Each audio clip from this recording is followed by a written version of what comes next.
Ad-dunya daru dha'nin wa laysa bidari iqamatin.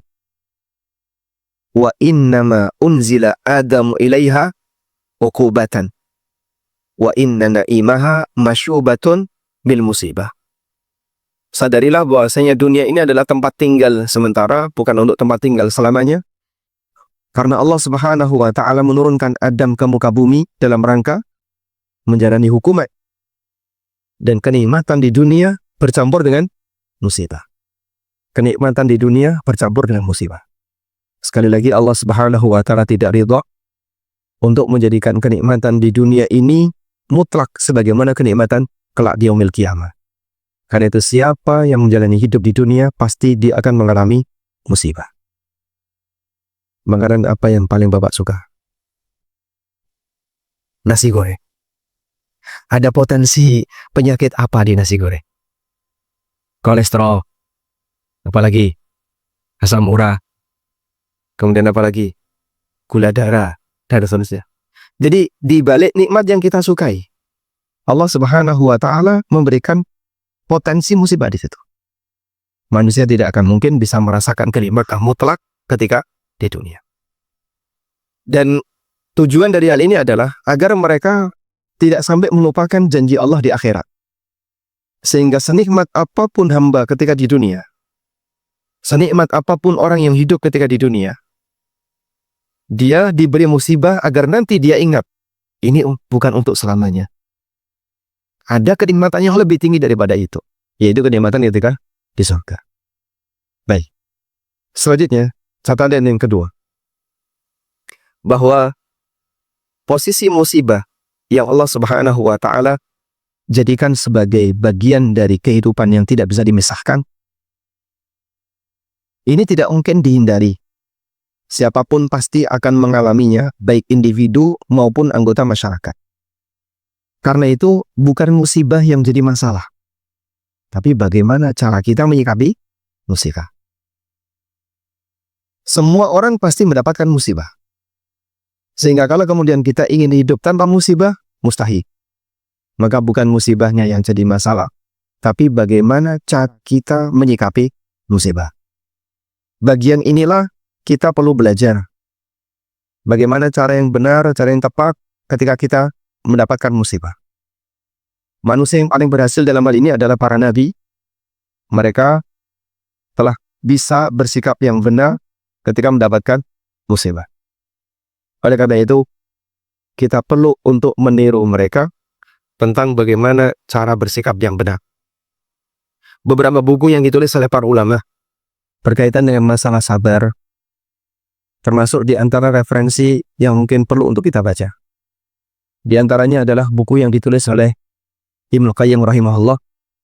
Judulnya Uddatus Sabirin. Uddatu as-Sabirin. Bekal bagi orang-orang yang sabar. Sebab sabar itu ada teorinya, ada ilmunya. Makanya ketika Nabi Musa alaihissalam membersamai Khidir, Nabi Musa alaihissalatu wassalam diberi peringatan oleh Khidir untuk apa? Tidak boleh bertahan. Lalu Khidir mengatakan kepada Musa, wa kaifa tasbiru ma lam tuhid bihi khubra. Bagaimana kau akan bisa bersabar sementara kau nggak punya ilmunya? Karena sabar itu tidak bisa asal-asalan. Ada hal yang harus diketahui oleh seseorang berkaitan dengan ilmu dalam bersabar. Mungkin Anda bisa jadikan ini sebagai salah satu referensi, buku judulnya Uddatus Sabirin, dan nampaknya sudah diterjemahkan ke dalam bahasa Indonesia, Bekal bagi Orang Sabar, karya Ibnu Qayyim rahimahullah. Selanjutnya, di antara cara untuk bersabar ketika menjalani musibah adalah dengan mengingat nikmat yang masih tersisa. Dengan mengingat nikmat yang masih tersisa. Sehingga dia tidak memikirkan apa yang hilang, tapi pikirkan apa yang masih ada. Ibarat gelas ini ya. Sebagian ada isinya, sebagian kosong. Kalau dia memikirkan bagian yang kosong, berarti dia memikirkan apa yang tidak ada. Tapi kalau dia lebih fokus kepada mana yang masih tersisa, dia masih bisa menikmati apa yang tersisa.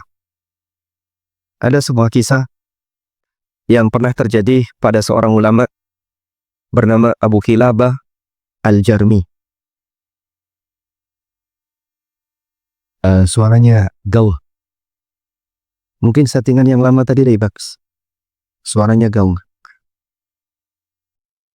Saya ulang ya. Abu Kilabah Al-Jarmi. Mungkin sebagian di antara jamaah sudah sering mendengar kisah ini.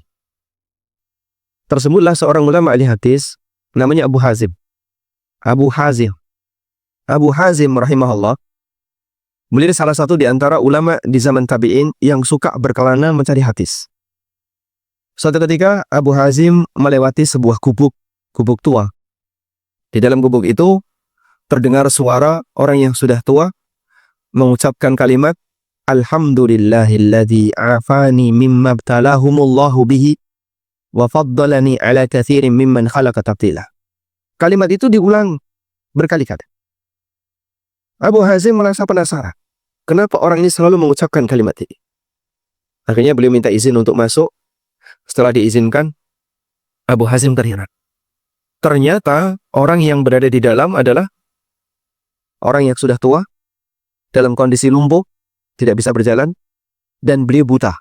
Hanya bisa duduk dan bicara dan tidak bisa bergerak. Lalu kemudian Abu Hazim penasaran. Saya mendengar kalimat ini Anda baca berkali-kali. Kenapa Anda membaca kalimat ini? Padahal Masya Allah Anda seperti ini keadaannya. Kemudian orang ini mengatakan, saya selalu bersyukur kepada Allah dengan sisa-sisa nikmatnya masih ada. Kau lihat, di luar sana ada orang sakit seperti saya. Tapi dia kafir dan aku masih punya iman. Di luar sana ada orang yang dia tenggelam dalam maksiat. Dan aku selalu menjaga untuk menghindari maksiat. Di luar sana ada orang yang nggak bisa bicara, dia bisu, dan aku masih bisa berzikir kepada Allah. Dia sebutkan nikmat-nikmat yang masih tersisa yang ada pada dirinya. Beliau ini adalah Abu Kilabah Al-Jarmi. Lalu selesai beliau menjelaskan itu, Abu Kilabah minta kepada Abu Hazim, saya sudah ngasih tahu kepada Tuan, tapi saya minta tolong sesuatu. Ada apa? Bisa nggak bantu saya untuk menyarikan anak saya? Sejak kemarin dia cari makan, sampai hari ini dia belum balik. Kemudian diceritakan ciri-cirinya, dia usia sekian, kemudian kurang lebih tingginya sekian, postur tubuhnya sekian. Saya nggak tahu dia jalan kemana, tapi dari kemarin dia belum balik. Baik, akan saya usahakan. Keluarlah Abu Hatim dari rumah itu, dan beliau berusaha untuk mencari remaja tadi. Bingung, saya mau bergerak kemana? Apa bergerak ke kanan, bergerak ke kiri? Saya nggak tahu di mana saya harus mencari anak itu. Tiba-tiba beliau melihat sekerumunan burung pemakan bangkai yang berputar-putar di satu titik tertentu. Abu Hazim merasa burung ini tidak akan kumpul di satu titik tertentu kecuali di situ ada bangkai. Akhirnya beliau bergerak ke sana untuk melihat itu bangkai apa. Sampai di titik itu, ternyata beliau kaget melihat ada bangkai anak kecil, bangkai anak remaja. Inikah anak yang sedang dicari oleh bapak itu? Ternyata betul, ini adalah anaknya. Dilihat dari ukuran badannya dan seterusnya. Beliau meninggal dunia. Akhirnya setelah ngurusi anak itu, baliklah beliau untuk menemui Abu Kilabah Al-Jarmi. Abu Hazim justru lebih berat memikirkan bapak ini daripada memikirkan anaknya. Anak ini sudah meninggal, selesai. Bagaimana dengan nasib orang tua ini? Akhirnya sebagai pengantar, Abu Hazim menyampaikan, siapa yang lebih baik? Anda ataukah Nabi Ayub? Nabi Ayub lebih baik. Beliau seorang Nabi. Siapa yang lebih besar ujian hidupnya? Anda ataukah Nabi Ayub? Nabi Ayub lebih berat ujian hidupnya. Kemudian Abu Hazim mengatakan, bersabarlah. Anakmu meninggal dunia. Kemudian beliau menangis. Menangisnya makin menjadi-jadi. Sampai sesenggukan, kemudian tersendak, lalu meninggal dunia. Kemudian Abu Hazim bingung, gimana caranya ngurusi jenazah ini? Sementara jauh dari pemukiman penduduk. Sampai akhirnya datang kafilah, kemudian beliau minta tolong, lalu setelah dibantu, mereka kaget. Ini Abu Kilabah Al-Jarmi, salah satu di antara guru kami. Beliau meninggal ternyata. Akhirnya diurusi jenazahnya. Baik, pelajaran yang bisa kita ambil, bagaimana bentuk sabarnya Abu Kilabah Al-Jarmi, dan cara beliau untuk menjaga kesabaran itu dengan cara apa tadi, Pak? Selalu mengenang apa yang masih ada, bukan melihat apa yang hilang. Orang yang sakit, dia fokus dengan sakitnya, akhirnya dia sedih karena sakitnya. Padahal mungkin dia masih punya banyak nikmat-nikmat yang lain. Dia punya nikmat A, dia punya nikmat B, dia punya nikmat C. Terlupakan semuanya karena gara-gara satu musibah yang dialami, yaitu sakit.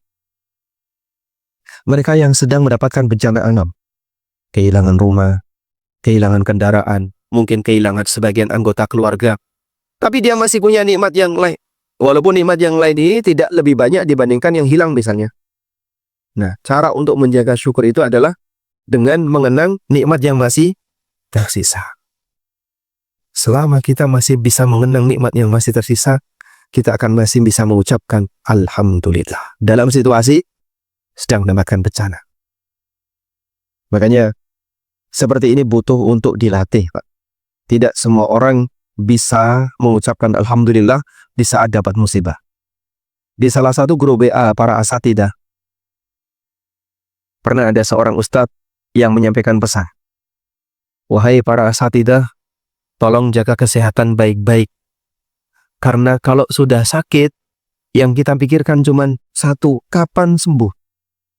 Orang kalau sudah sakit, yang dipikirkan cuma satu, kapan sembuh. Jadi beliau saja baru selesai UPNAM. Beliau baru saja selesai UPNAM, sehingga beliau berbagi pengalaman. Waktu beliau UPNAM, itu yang dipikirkan, kapan sembuh, kapan sembuh, kapan sembuh. Maksud beliau ngasih peringatan seperti itu. Antum para asatidah, kalau lagi sehat, yang dipikir itu materi kajian.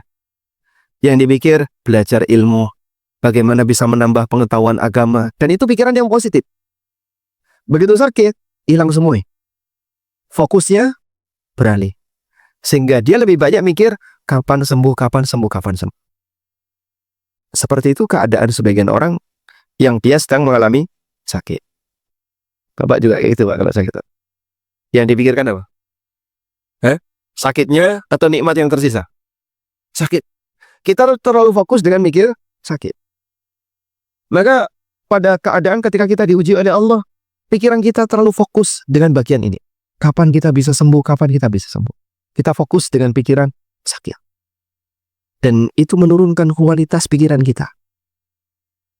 Orang misalnya belum punya kerjaan. Dia terlalu fokus mikir nggak punya kerjaan.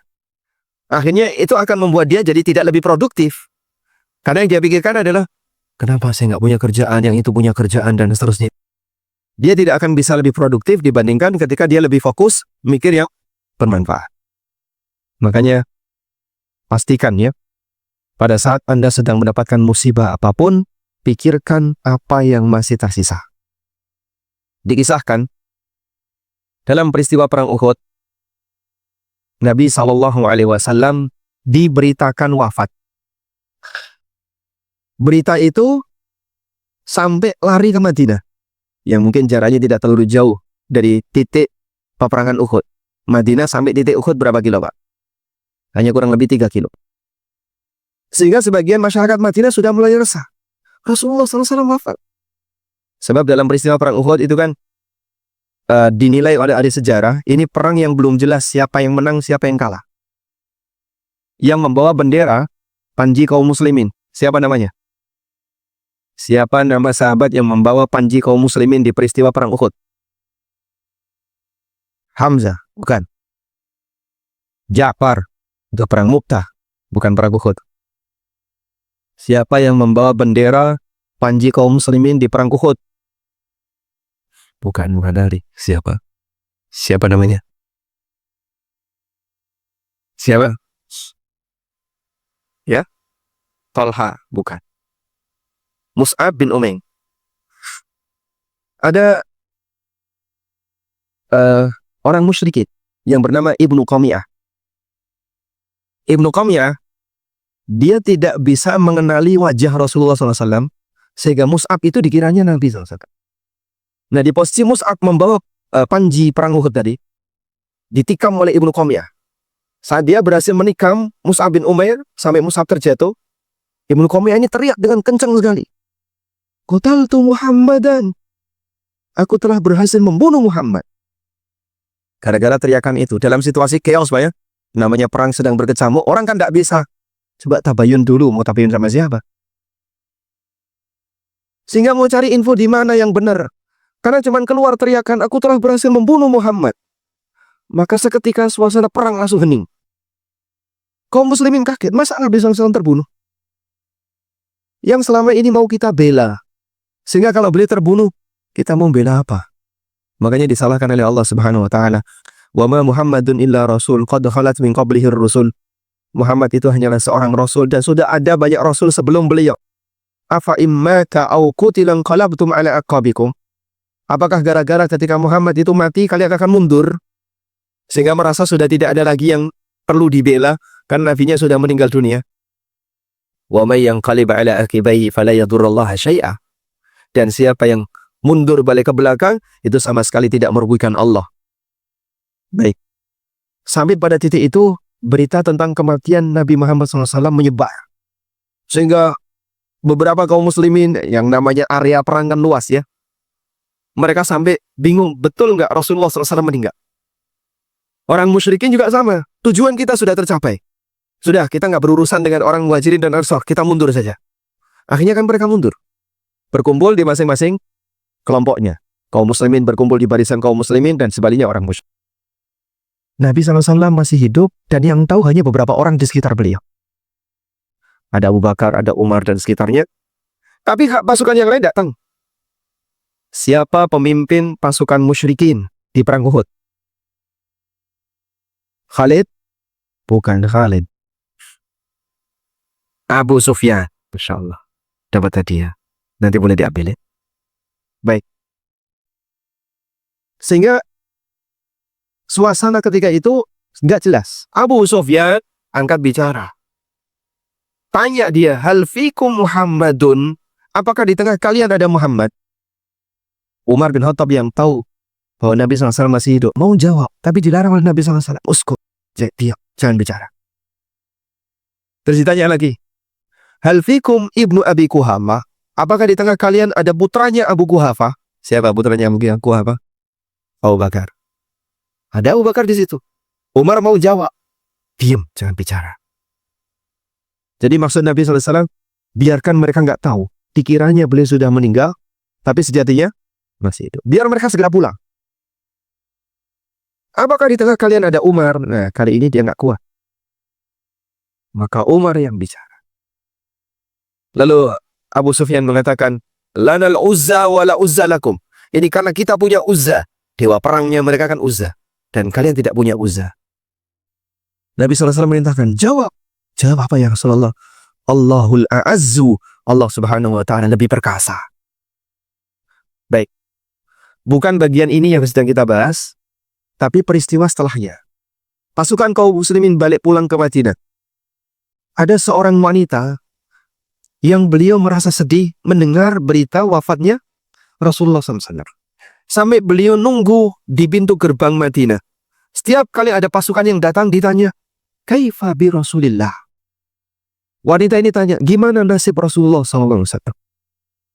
Orang itu menjawab, "Suamimu meninggal." "Kaifa bi Rasulillah?" Kalau Rasulullah SAW gimana nasibnya? Datang orang berikutnya, "Gimana nasib Rasulullah SAW?" Karena tidak semua pasukan tentu tahu. Diberi kabar, "Bapakmu meninggal." Terus Rasulullah SAW gimana? Datang orang ketiga, "Gimana nasib Rasulullah SAW?" "Kakakmu meninggal." Sehingga seorang wanita ini kehilangan 3 lelaki yang menjadi sumber nafkah. Kalau dia nggak punya siapa-siapa, suaminya, bapaknya, kakak laki-lakinya dalam sekali waktu. Tapi dia selalu tanya, "Kaifa bi Rasulillah?" Bagaimana dengan kondisi Rasulullah sallallahu alaihi wasallam? Sampai dapat berita Nabi SAW selamat, beliau masih hidup. Anda dengar kalimat wanita ini. Beliau mengatakan, "Kullu musibatin ba'daka qalil."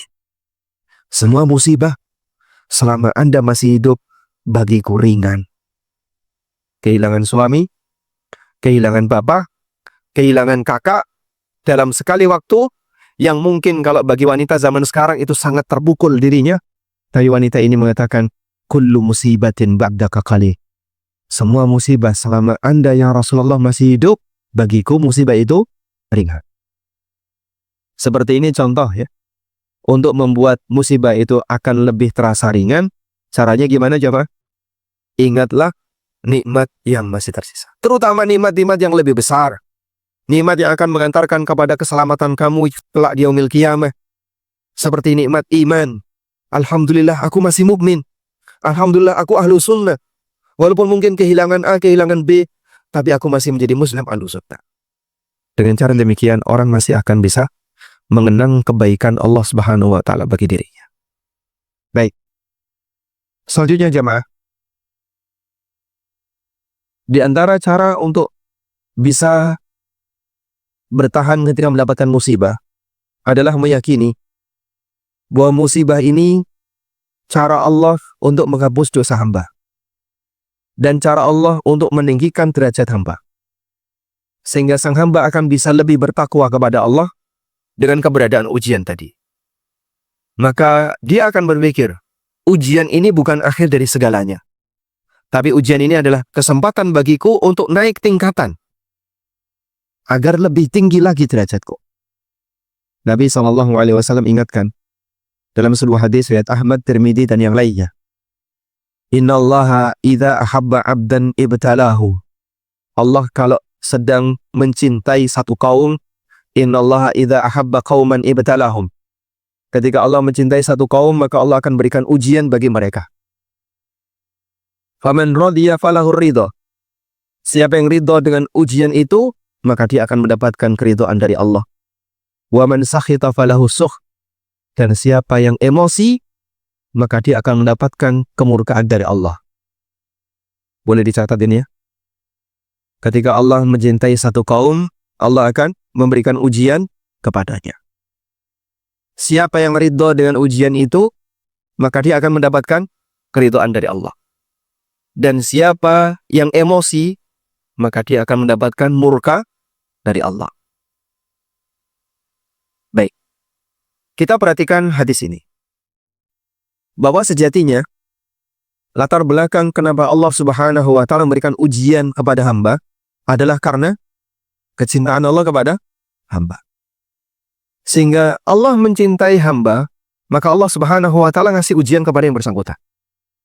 Sebab manusia ketika dibiarkan selalu dalam kenikmatan, belum tentu dia akan bisa bertahan untuk beribadah.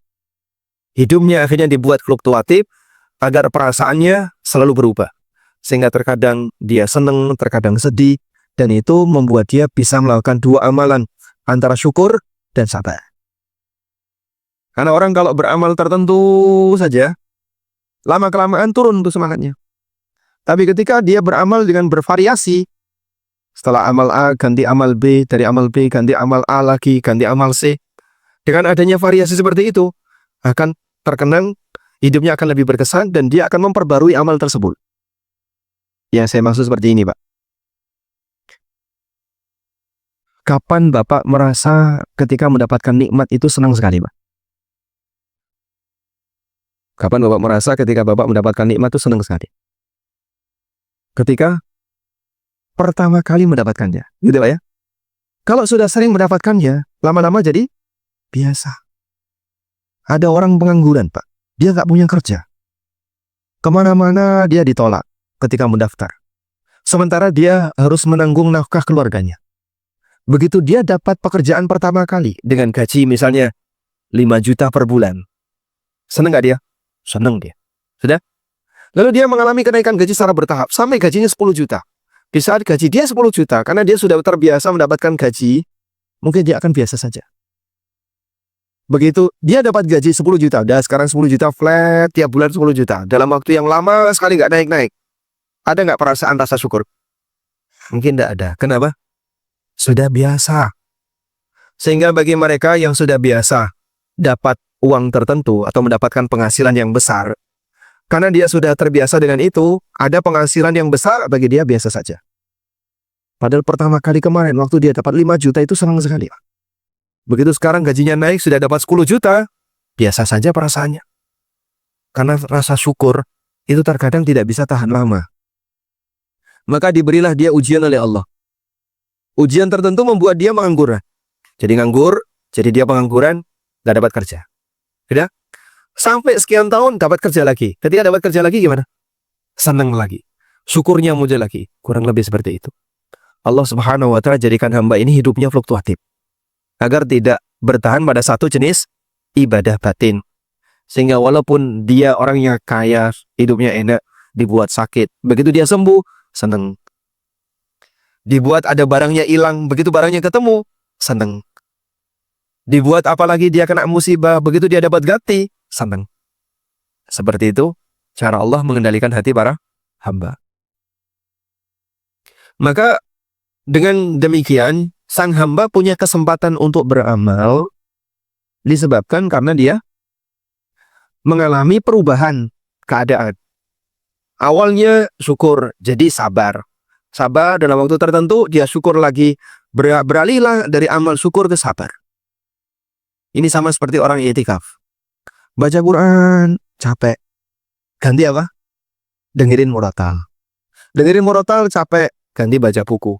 Baca buku capek, ganti dzikir. Sehingga dia hanya beralih dari satu amal ke amal berikutnya. Amal ke amal yang lain. Itu akan membuat orang jadi bisa bertahan untuk selalu siaga amal. Ganti dari amal ini, pindah ke amal ini. Amal A pindah ke amal B. Amal B pindah ke amal C. Sifat orang mukmin demikian yang disabdakan Nabi SAW. Beliau pernah mengatakan, ajaban li amril mu'min. Inna amrahu kullahu khair. Sungguh mengherankan urusan orang yang beriman, semua urusannya baik. Walaysa dzalika li ahadin illa li mu'min. Dan itu tidak dimiliki kecuali oleh orang mukmin. Fa in asabatu sarra'u syakara. Kalau dia sedang mendapatkan kenikmatan, dia bisa bersyukur. Fa kana khairan lahu. Dan itu lebih baik baginya. Wa in asabathu dharra'u sabara. Dan kalau dia sedang mendapatkan ujian, dia bersabar. Fa kana khairan lahu. Dan itu baik baginya. Subhanallah. Mukmin seperti ini, Pak. Hidup itu tidak datar. Maka siapapun pasti akan mengalami naik turun fluktuasi hidup. Sudah? Selanjutnya, setelah musibah itu datang, kondisi manusia ada dua. Pertama, ada yang emosi dengan musibah itu. Dia nggak terima, dia marah, bahkan suudzon kepada Allah, nggak terima, dan seterusnya. Ketika orang sakit itu emosi, apakah sakitnya hilang? Kenapa tidak? Nggak tahu. Ketika orang sakit itu emosi, apakah sakitnya hilang? Tidak. Kita sepakat sakit tidak bisa hilang hanya dengan emosi. Andaikan emosi itu bisa menghilangkan sakit, ini jadi salah satu alternatif pengobatan ya. Coba Bapak marah, nanti Bapak akan sembuh. Dan kenyataannya sakitnya tidak bisa hilang. Terus gimana? Justru dia mendapatkan murka Allah. Dia mendapatkan musibah yang kedua, yang ini lebih berbahaya daripada musibah yang pertama, yaitu murka Allah. Maka emosi ketika dapat musibah tidak menyelesaikan masalah, tapi menimbulkan masalah baru. Nah, disinilah orang-orang yang dapat musibah itu penting sekali untuk dikasih peringatan. Pokoknya kamu harus sabar ya, jangan sampai emosi sama Allah, jangan sampai suudzon kepada Allah. Tapi aku nggak enak, ya nggak enak, memang nggak enak, tapi tidak selamanya. Nggak enak ini tidak selamanya, akan ada waktunya itu berakhir. Kau butuh untuk sabar, agar jangan sampai memunculkan musibah yang kedua yang itu lebih berbahaya, yaitu ketika kau dimurkai oleh Allah. Baik. Tapi bagi mereka yang bisa bersikap benar, dia ridho dengan itu. Caranya gimana Pak? Biar dia bisa ridho. Kau ingat-ingat bahwasanya Allah Subhanahu wa Ta'ala jadikan ini sebagai cara untuk menghapus dosamu. Tapi dosaku apa ya Pak? Masuk lupa sama dosanya? Kan ada banyak sekali ya, bapak-bapak ketika sedang, atau bapak ibu yang sudah sepuh, misalnya dilanda sakit, lama nggak sembuh-sembuh. Dosaku itu loh apa? Ya. Dosaku itu apa toh? Saya sakit selama bertahun-tahun nggak sembuh-sembuh. Padahal dia berbuat dosa bertahun-tahun. Dia lupakan semuanya. Dan ini cara Allah Subhanahu wa Ta'ala untuk menghapus dosanya. Maka jangan sampai muncul emosi, tapi sadari bahwasanya Allah menyayangimu, dengan Allah kasih musibah kepadamu, sehingga dengan demikian kau punya peluang untuk menghapuskan dosa-dosa. Mereka yang tidak mendapatkan musibah belum tentu bertobat. Tapi Anda ketika dapat musibah, walaupun Anda tidak tobat, hanya dengan musibah itu, dan Anda sabar, maka dosa Anda akan diampuni oleh Allah setahap demi setahap. Sebab yang namanya musibah itu bisa menggugurkan dosa. Abu Sa'id Al-Khudri radhiyallahu anhu pernah mengunjungi Rasulullah SAW dikala Rasulullah SAW sedang demam. Lalu kata Abu Sa'id, "Ya Rasulullah, innaka la tu'ak." Ya Rasulullah, Anda mengalami demam. Kata Nabi SAW, "Nah, aku mengalami demam 2 kali lipat manusia biasa." Orang demam itu suhunya berapa? 39, 38. Kalau 2 kalinya jadi berapa?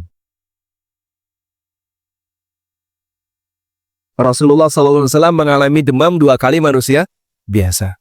Ya itu nggak bisa dihitung pakai angka suhu Nabi SAW waktu demam itu berapa ya.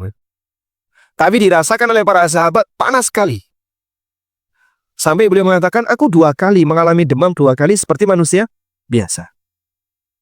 Lalu Abu Sa'id bertanya, "Ya Rasulullah, siapakah manusia yang paling berat ujiannya?" Kemudian Nabi SAW bersabda, "Al-anbiya was-salihun, thumma al-amthal fal-amthal." Para nabi, lalu orang saleh, kemudian orang yang tingkatan kesalehannya di bawahnya dan di bawahnya. Maka semakin berat, semakin kuat tingkatan imannya, semakin berat ujiannya. Lalu beliau mengatakan, "Laqad kana ahaduhum yubtala bil faqri hatta ma yajidu illa al-aba'a yahwiha." Sebagian di antara mereka ada yang diuji oleh Allah dengan miskin sekali. Sampai nggak punya apa-apa selain 1 lembar kain yang digunakan untuk nutup auratnya. Cuma 1, Pak. Dan dulu sahabat itu banyak yang kayak gitu. Ashabus Sufa yang mereka tinggal di Masjid Nabawi, itu mereka hanya punya 1 sarung. Kalau tidur, bagian belakangnya itu, bagian bawahnya diikat, Pak. Biar nggak tersingkap auratnya. Sehingga mereka tidur dalam kondisi siaga nutup aurat. Karena dilihat banyak orang. Dan hanya punya itu. Pundaknya gimana, Pak? Terbuka. Kadang mereka nggak punya kain penutup atas. Dia hanya punya kain yang bisa menutupi bawah. Mungkin hanya diikat sampai dada. Bawahnya diikat. Nggak pakai celana, Pak. Nggak punya celana. Yang punya celana, dia pakai celana. Yang nggak punya celana, ya kayak gitu caranya. Makanya Rasulullah SAW melarang ya, ibu-ibu yang salat di belakang laki-laki agar mereka jangan bangkit mendahului laki-laki. Karena salah satu resikonya ketika mereka bangkit duluan, lakinya belum bangkit, bisa melihat aurat. Sampai aurat besarnya kelihatan.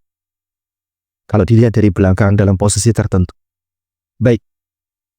Selanjutnya. Wa yubtala bil kummal hatta yaqtulah. Ada sebagian orang saleh di masa silam yang diuji oleh Allah dengan kutu. Sampai kutu membunuhnya. InsyaAllah. Itu berapa ribu kutu kira-kira? Sampai bisa membunuh seseorang. Lalu kata Rasulullah SAW, "Wala ahaduhum kana ashadda farhan bil bala'i minkum bil ata." Sungguh sebagian di antara mereka lebih merasa gembira dengan adanya ujian yang mereka alami, melebihi kegembiraan mereka ketika melebihi kegembiraan kalian ketika kalian sedang mendapatkan nikmat. Jadi perbandingan yang diberikan Nabi SAW, kita dapat nikmat, itu gembira. Sangat gembira. Orang soleh ini dapat ujian, sangat gembira. Gembiranya orang soleh ini ketika mendapatkan musibah, lebih besar dibandingkan gembiranya kita ketika kita dapat nikmat. Itu perbandingan yang diberikan oleh Rasulullah SAW. Hadis sahih diriwayatkan oleh Al-Baihaqi dalam Sunan Al-Kubra, Al-Hakim dalam Al-Mustadrak, Abu Ya'la dalam Al-Musnad, dan yang lainnya, dan dinilai sahih oleh Syahbani. Baik.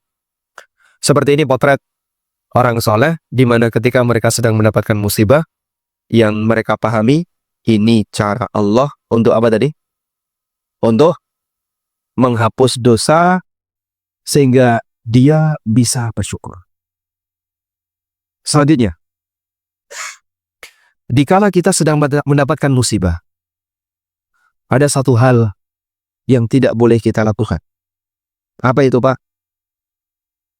Melihat orang lain yang tidak mendapatkannya, lalu membuat kita jadi meremehkan semua nikmat yang ada pada diri kita.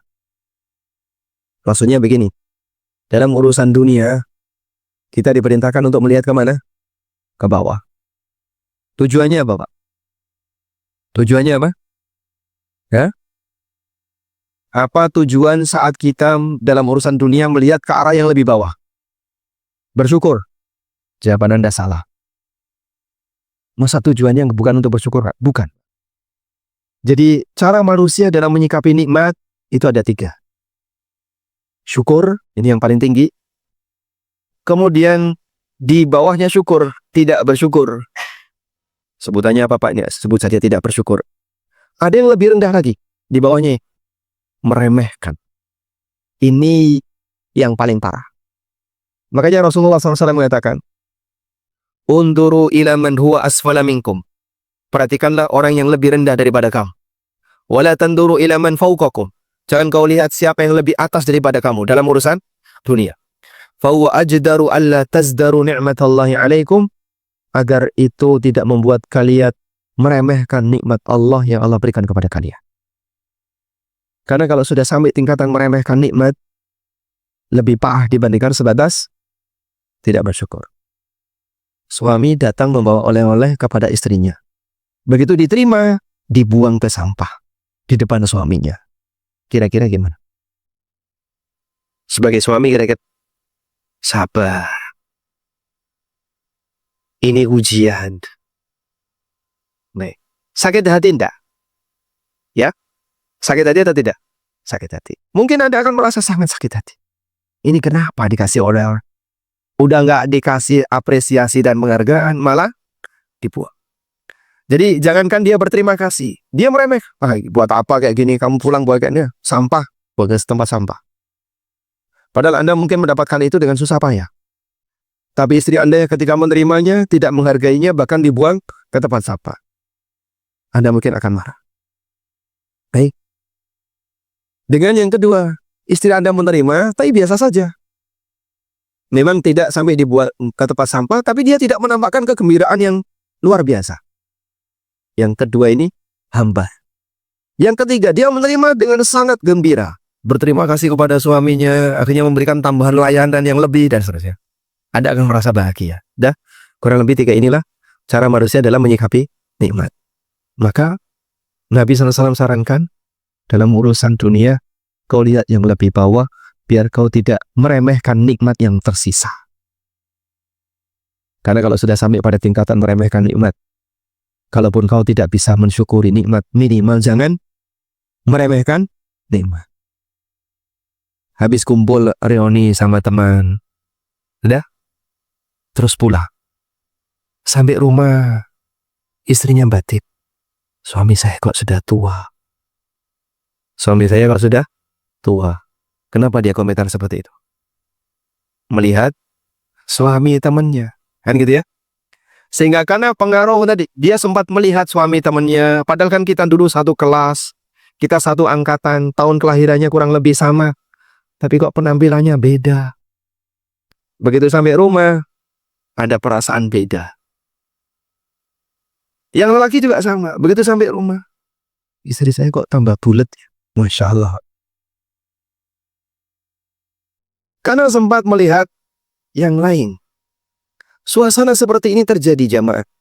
Sebab dia dalam urusan nikmat dunia melihat kepada yang lebih atas, dia remehkan, sampai pasangan hidupnya dia remehkan. Makanya terkadang tolong diwaspadai dan hati-hati kalau lagi kumpul bareng. Bahkan sampai pun ketika kajian, sampai pun ketika antar jemput anak dan seterusnya. Dan mereka bisa saja kemudian muncul iri. Salah satu di antara godaan iblis adalah dia dibuat tertarik dengan kenikmatan yang dimiliki yang lain.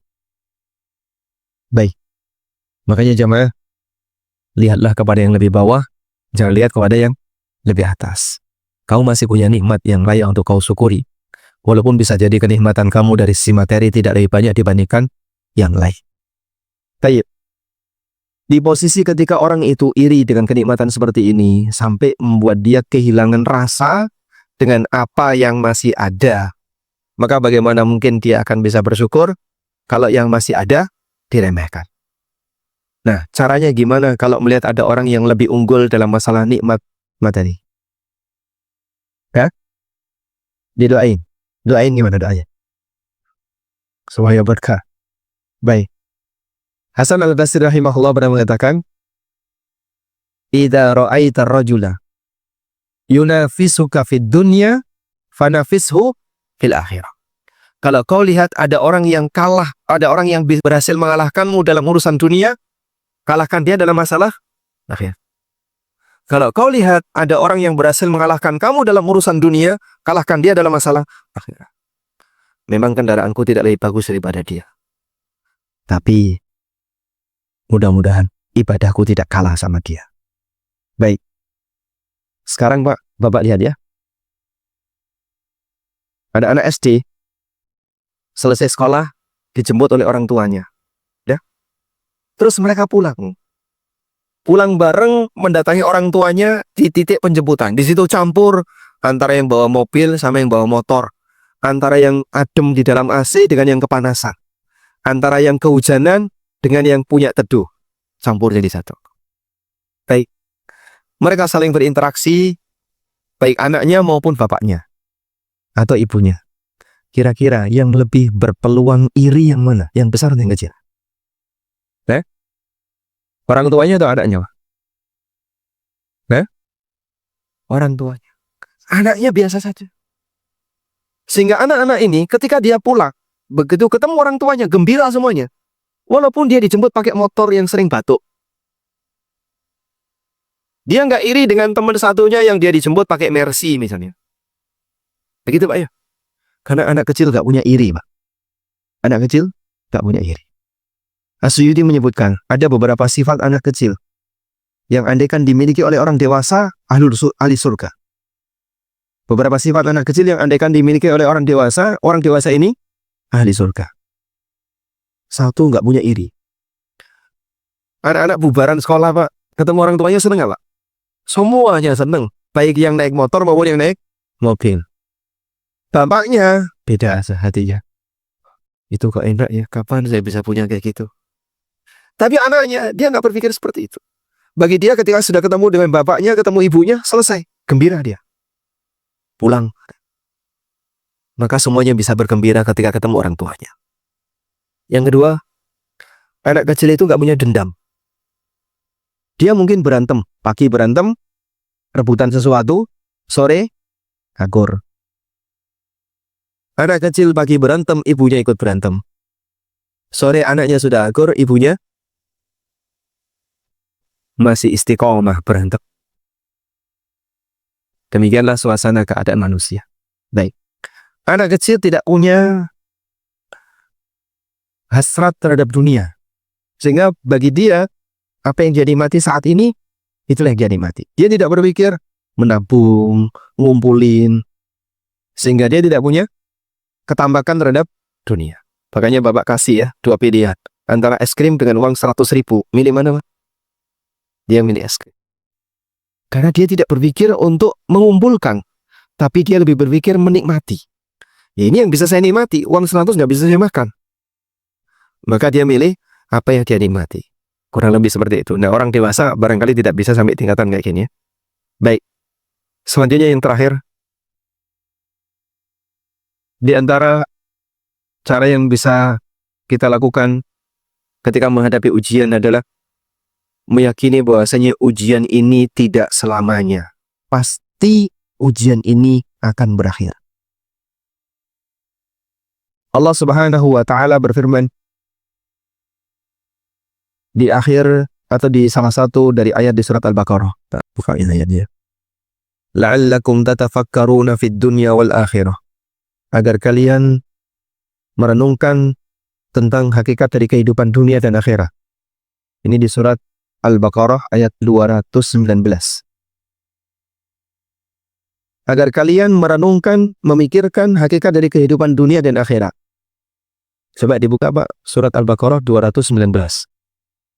Ketemu Pak? Sudah ketemu? Sudah ya? ujung ayatnya bunyinya apa, Pak? La'allakum tatafakkarun, gitu ya. Jangan berhenti di situ, Pak. Lihat lanjutannya. Ayat berikutnya. Kalimatnya fid dunya wal akhirah. Kalau Anda baca ini, cara berhentinya kayak gini.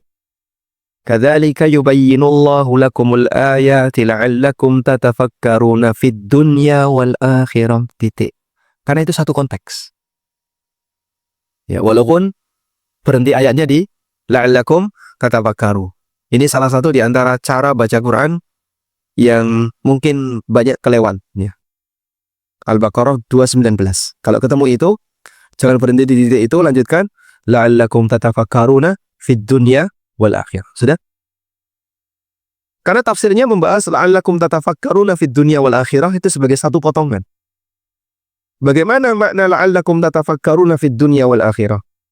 Ada keterangan yang pernah disampaikan oleh Hasan Al-Basri rahimahullah. Dikutip oleh Al-Hafidz Ibnu Katsir. Beliau mengatakan, liyu'lam anna dunya daru bala'in, thumma daru fana'in. Hendaknya orang itu menyadari bahwa dunia ini adalah negeri ujian dan negeri kebinasaan. Wa andal akhirata daru jaza'in, thumma daru baqa'i.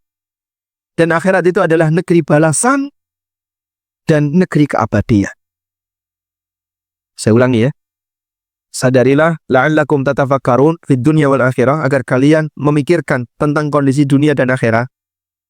Kata Hasan Al-Basri, sadari dengan pikiranmu yang sehat bahwa dunia ini adalah negeri ujian, kemudian negeri kebinasaan. Dan akhirat adalah negeri balasan dan negeri keabadian. Maksudnya gimana, Pak? Siapapun manusia di dunia pasti akan diuji, tapi tidak selamanya. Ujian itu akan berakhir. Ada dua kemungkinan. Satu, ujian itu hilang sebelum kau meninggal. Atau yang kedua, ujian itu berakhir dengan kematianmu. Sudah. Begitu orangnya mati kan selesai. Orang ketika mati masih merasakan sakit nggak? Tidak. Sehingga manusia ketika dia sakit, dia mungkin merasakan demam, dia merasakan badannya linu, dia merasakan badannya nggak enak, mual, muntah, pusing. Begitu mati, selesai sudah. Dia sudah tidak merasakan itu semuanya. Maka ujung dari ujian di dunia ini ada dua kemungkinan. Satu, antara dia mati sebelum ujian berakhir, atau dia hidup dan ujiannya berakhir. Maka tidak semua orang yang sakit harus sembuh. Ada orang yang sakit sampai dia mati dalam kondisi sakit. Kalau dia mati dalam kondisi sakit gimana, Pak? Dan banyak kejadian orang sakit sampai mati dia bawa sakitnya. Mudah-mudahan yang seperti ini husnul khotimah. Karena dia mati dalam kondisi punya amal sabar. Sehingga tidak semuanya ketika sakit harus kita doakan sembuh, Pak ya. Bisa jadi ada orang sakit, ini kalau didoakan sembuh kayaknya lebih beresiko. Doakan saja biar Allah memberikan yang terbaik untuknya. Ada misalnya yang sudah sepuh ya, usia 70 tahun, Pak Ustadz tolong doakan bapak saya, tolong doakan ibu saya, sekarang lagi opnam di rumah sakit. Itu doanya bukan untuk sembuh. Silahkan doakan semoga Allah memberikan yang terbaik untuk beliau. Bagaimana cara Allah memberikan yang terbaik untuk beliau, terserah apa. Baik. Memang yang namanya ujian nggak enak, memang nggak enak, Pak. Enak, sementara.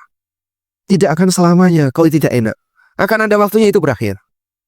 Ada kemungkinan kau yang mati sebelum ujian itu berakhir, atau begitu dia mati kan selesai. Atau yang kedua gimana? Dia diberi oleh Allah Subhanahu wa Ta'ala kesembuhan dan kesehatan, walaupun dan ujian itu sudah hilang. Kemudian nanti dia akan masuk ke dalam negeri akhirat. Yang negeri akhirat ini isinya adalah balasan dan abadi. Maka bersabarlah terhadap ujian yang sifatnya sementara untuk perjuangan sebuah balasan keindahan yang sifatnya abadi. Wallahu a'lam wa sallallahu ala nabiyyina Muhammadin wa ala alihi wa sahbihi wa sallam.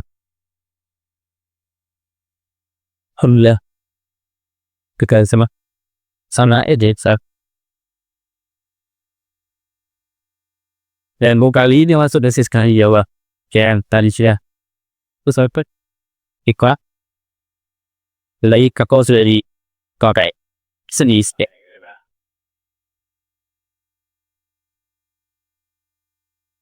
Assalamualaikum. Waalaikumsalam. Bagaimana cara menyadarkan dan melatih anak agar tidak meremehkan nikmat-nikmat Allah dan menjadi anak yang bersyukur? Qadarullah, ayahnya sudah meninggal. Anak saya merasa iri dengan teman-temannya yang punya ayah. Dia juga menyalahkan saya karena menikah dengan ayahnya yang umurnya pendek.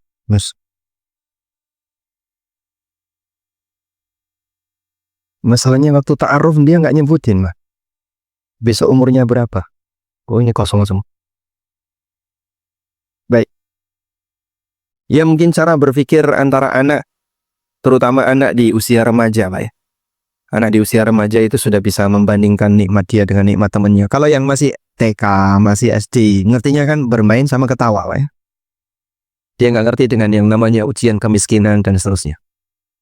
Anda bisa sadarkan, kalau kamu berbakti dengan bapak, maka nanti atau berbakti kepada ibu, kemudian berusaha untuk banyak mengirimkan doa kepada bapak, mendoakan bapak, maka bapak akan semakin tenang di sana. Dan kau bisa kumpul di sana bersama bapak dengan penuh kebahagiaan.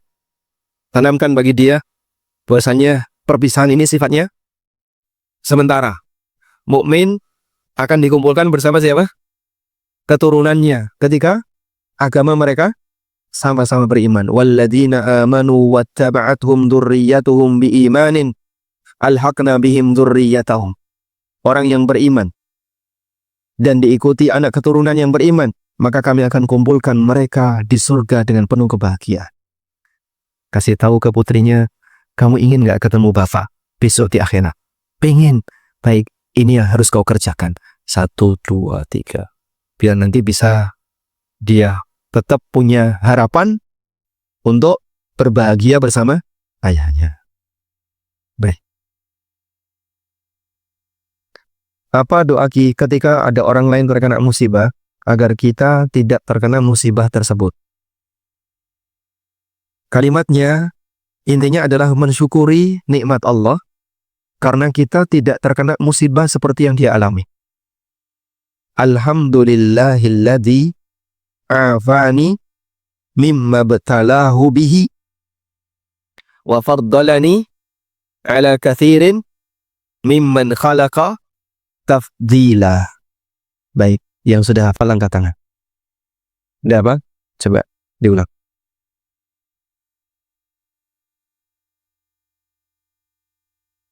Baik, alhamdulillah dapat hadiah. Masya Allah.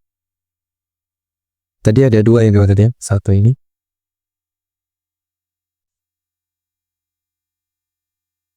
Segala puji bagi Allah yang telah melindungiku dari musibah yang kau alami. Dan Allah memberikan kelebihan bagiku dengan kelebihan yang banyak di atas yang lainnya. Nah, mungkin Bapak bisa datang ke rumah sakit, kemudian datang ke poli-poli yang berbeda ya. Ini poli hemodialisis. Masya Allah, temboknya merah semua. Anda berdoa, alhamdulillahilladzi abani mimma btalakallahu bi wa faddalani ala katsirin mimman khalaqa tafdila. Semoga saya tidak mengalami seperti mereka yang gagal ginjal. Pindah lagi ke poli paru. Ada banyak orang yang mungkin sedang mendapatkan penanganan khusus dalam masalah paru. Kita berdoa kepada Allah dengan kalimat itu. Pindah ke poli jantung, pindah ke poli ini. Semoga sehat walafiat. Tapi ingat, walaupun Anda sehat, tetap yang namanya kecelakaan tidak bisa dihindari. Baik. Sehingga itu salah satu di antara upaya yang bisa kita lakukan, berdoa kepada Allah ketika melihat ada orang apa? Mendapatkan musibah. Assalamualaikum warahmatullahi wabarakatuh. Waalaikumsalam warahmatullahi wabarakatuh. Bagaimanakah sikap seorang istri untuk tetap bisa sabar dalam kondisi suami yang sudah 3 tahun tidak berpenghasilan? Keluarnya suami dari pekerjaan yang ada ribanya membuat kami saat ini sampai ke titik nol. Qadarullah membuat orang-orang terdekat kami hingga meremehkan keyakinan kami karena meyakini Allah dan Rasul memerangi riba dan cara bersyukur yang tepat dalam menyikapi kondisi saat ini. Ya, masing-masing diuji oleh Allah. Lebih berat mana? Nggak punya suami atau punya suami nggak punya kerja? Nah, kalau yang saya tanya bapaknya nggak bisa jawab ya. Baik. Jatah rezeki tidak akan berkurang. Walaupun mungkin saat ini Anda belum melihat seperti apa potensi harta yang bisa Anda dapatkan ketika suami sedang tidak mendapatkan kerjaan. Tapi yang jelas, jatah rezeki Anda sudah ditetapkan. Nabi SAW menegaskan, lan tamuta nafsun hatta tastawfiya rizqaha. Siapapun jiwa tidak akan mati sampai dia menghabiskan jatah rezekinya. Maka sepanjang Anda sekeluarga hidup, pasti ada jatah rezekinya.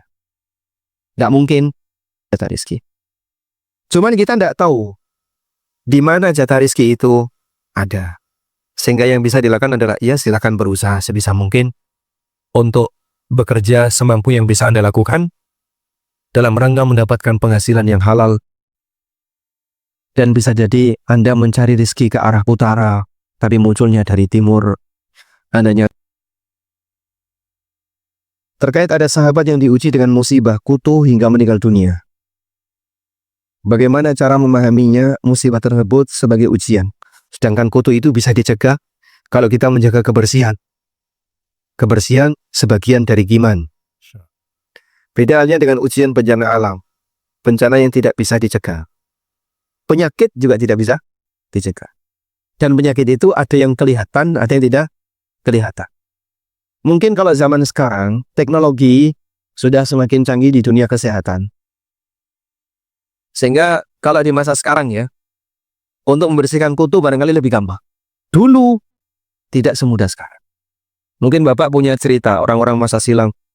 Bapak pernah tahu nggak yang namanya tengu, Pak? Tengu, tahu tengu? Tahu? Hah? Kalau kasur itu tinggi. Hah? Tungau. Tungau. Jadi itu bersemayamnya di celana laki-laki.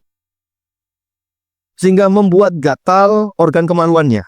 Katanya orang dulu mengalami itu dan banyak yang mengalaminya. Belakangan hilang total sudah. Benda atau hewan ini kemana yang dulu sempat banyak ganggu orang? Cacingan. Ya. Cacingan. Mungkin ada di antara kita yang dulu ketika buang air ada cacingnya. Anak sekarang kan jarang ya. Jarang. Sehingga kita dulu yang mungkin waktu masih SD buang air sempat lihat cacing di kotoran. Ya. Sekarang jarang sekali. Baik. Itu kemana? Masya Allah. Dulu jadi penyakit, sekarang hilang. Sahabat Rasulullah SAW, Ka'ab bin Ujrah, waktu beliau haji, kutu itu sampai di kepalanya gini, di wajahnya itu penuh dengan kutu. Lalu Nabi SAW bertanya, mungkin kau terganggu, la'allaka yu'dhika hawamuka. Kau barangkali terganggu dengan kutumu. Disuruh gundul. Tahallul sebelum waktunya. Beliau disuruh tahallul sebelum waktunya. Padahal gundul sebelum waktu, bayar dam. Ka'ab akhirnya gundul dan bayar dam. Karena belum waktunya. Itu sampai di wajahnya itu penuh dengan kutu. Orang dulu. Makanya ibu-ibu masa silam, kalau sudah selesai kerjaan rumah, ya bersih-bersih sudah selesai, nata rumah, masak sudah selesai, pergi ke rumah tetangga. Ngapain?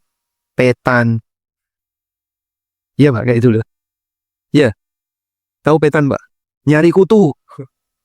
Sehingga dia main ke rumah tetangganya nyari kutu. Itu dulu. Maka kalau Anda bertanya, kenapa kok nggak menjaga kebersihan? Itu kan sifatnya pilihan. Ya sekarang mungkin dia bisa ngomong kayak gitu. Tapi dulu seperti ini jadi penyakit yang susah dihilangkan.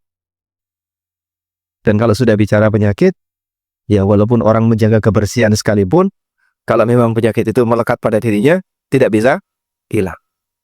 Hal yang sama juga masalah penyakit yang sekarang diderita oleh masyarakat sekarang. Gula, kolesterol. Orang dulu tidak kenal yang kayak gini ya. Belakangan orang kenal dengan penyakit seperti ini. Penyakit gula, kolesterol. Seharusnya kan kamu bisa menjaga hidup sehat. Kurangi konsumsi gula, kurangi konsumsi ini. Biar kolesterol kamu tidak naik. Bisa biar asam urat kamu tidak naik. Tapi kalau sudah jadi penyakit, gimana? Komentar ini tidak berlaku. Sehingga Anda jangan bandingkan, kalau bencana alam kan nggak bisa dihindari. Kalau kutu kan bisa dihindari. Kenapa kok tidak menjaga kebersihan? Salahnya orangnya, bukan kayak gitu. Kalau sudah jadi penyakit, nggak bisa dikomentari. Orang yang kena penyakit gula disalahkan atau tidak? Disalahkan atau tidak? Gara-gara kamu suka makan nasi. Salah atau tidak? Ya, tidak disalahkan. Artinya gimana? Selama dia masih mengkonsumsi yang halal. Atau kemudian terkena resiko tertentu, ya kita tidak menyalahkan yang bersangkutan. Walaupun kita ngasih solusi, biar nanti bisa terjaga gulanya lebih stabil, kamu konsumsi yang seperti ini. Wallahu a'lam. Assalamualaikum. Waalaikumsalam. Bagaimana cara membedakan antara ujian dan azab ketika dapat musibah? Kalau bentuknya sama, tapi bedanya ada di penerimanya. Yang ahli maksiat, ujian itu adalah azab. Musibah itu adalah azab. Sedangkan orang taat, musibah itu ujian.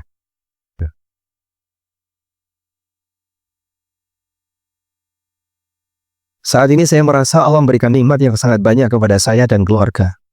Mulai dari suami yang baik, orang tua dan mertua yang baik, anak-anak yang salihah, harta yang cukup tanpa kekurangan, tanpa utang.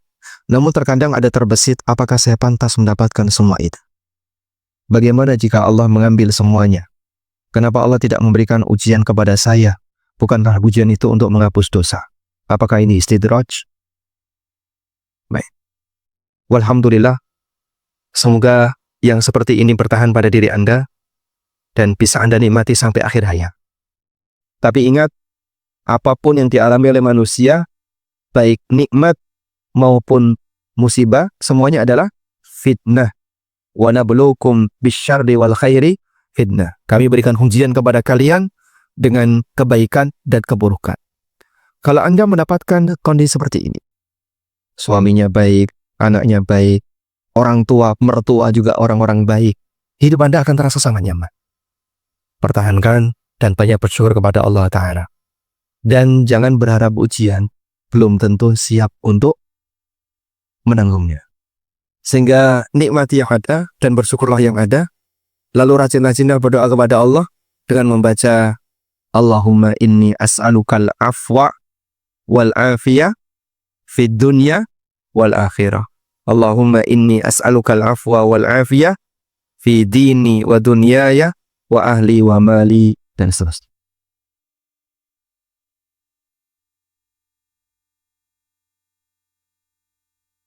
Assalamualaikum warahmatullahi wabarakatuh. Waalaikumsalam warahmatullahi wabarakatuh.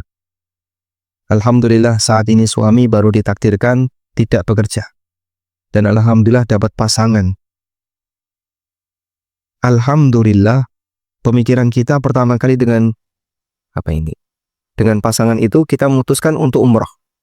Apakah ini dibolehkan untuk menggunakan uang pasangan untuk umrah? Pesangon ya. Uang pesangon untuk umrah. Diulangi. Alhamdulillah dapat pesangon. Pertama kali ketika dapat pesangon memutuskan untuk umrah. Boleh nggak pesangon ini untuk umrah? Apakah bentuk keyakinan ini kita terhadap janji Allah dengan rezeki Allah yang lebih besar? Saat orang memiliki harta kemudian dia gunakan untuk melaksanakan ibadah, ya, walhamdulillah mudah-mudahan hartanya berubah jadi pahala. Dan itulah hakikat dari keberkahan harta seorang muslim. Anda tidak disalahkan dengan seperti itu. Tapi Pak, nanti kan ada resiko di mana kita nanti butuh ini, butuh ini. Resiko seperti itu akan dialami oleh siapapun. Namun saat Anda sedang memiliki harta dan Anda gunakan untuk umroh, Anda tidak disalahkan. Sedangkan urusan belakangan, ya, nanti Anda pikirkan belakangan. Saya kalau diberi ujian sakit, insya Allah saya bisa ridho, walaupun sedih. Tapi cuma sebentar. Tapi saya selalu berdoa agar selalu sehat. Apabila dikasih ujian disakiti hati oleh orang, saya lama sedihnya. Bahkan sulit melupakan. Kadang-kadang sudah lama masih nangis. Bagaimana cara mengatasinya? Karena saya takut meninggal dalam keadaan seperti itu. Jadi antara sakit dengan sakit hati lebih berat mana? Sakit hati?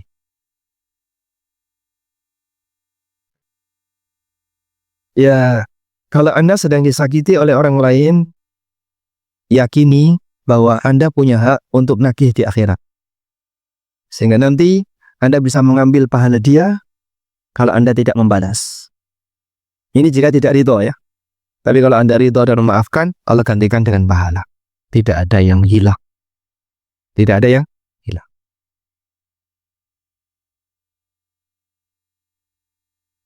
Bagaimana jika saat mendapat ujian kita terlanjur bersikap kecewa kepada Allah? Walaupun tidak terlalu lama. Dan setelahnya saya menyesalinya. Apakah sikap sebelumnya bisa diampuni? Ini pernah terjadi di zaman Rasulullah SAW. Ada seorang ibu menangis di kuburan anaknya. Nabi SAW datang dari belakang mengingatkan, Isbiri wahtasibi, sabar dan mengharaplah pahala dari Allah. Karena wanita ini tidak tahu siapa di belakang, dia langsung mengatakan, ilaika anni, pergi kau dari sini. Kau tidak merasakan seperti apa yang aku rasakan. Akhirnya Rasulullah SAW pergi. Lalu wanita ini diberitahu, yang tadi memberikan peringatan kamu itu Nabi SAW. Kaget beliau. Langsung ngejar. Ketika berhasil ketemu Rasulullah SAW, wanita ini mengatakan, ya Rasulullah, saya tadi nggak tahu kalau itu adalah Anda. Apa kata Nabi SAW?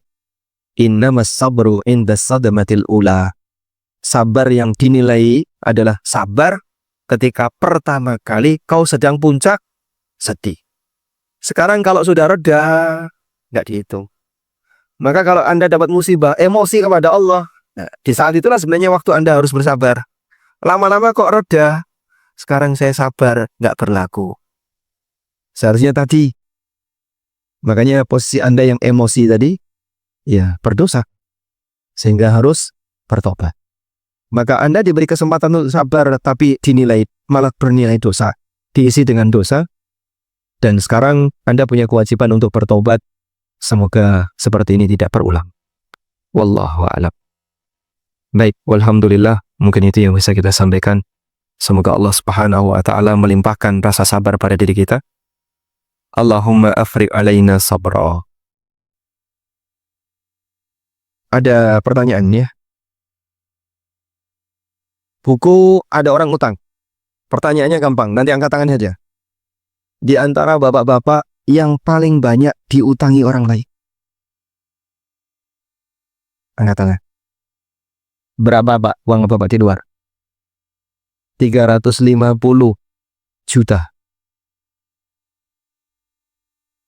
4 miliar. Sudah. Dapat hadiah langsung. Beliau punya kekuatan sabar. Buku prinsip hidupku. Pertanyaannya, sebutkan 3 cara agar bisa sabar. Silakan. 1. Mengingat sisa nikmat yang masih ada. 2.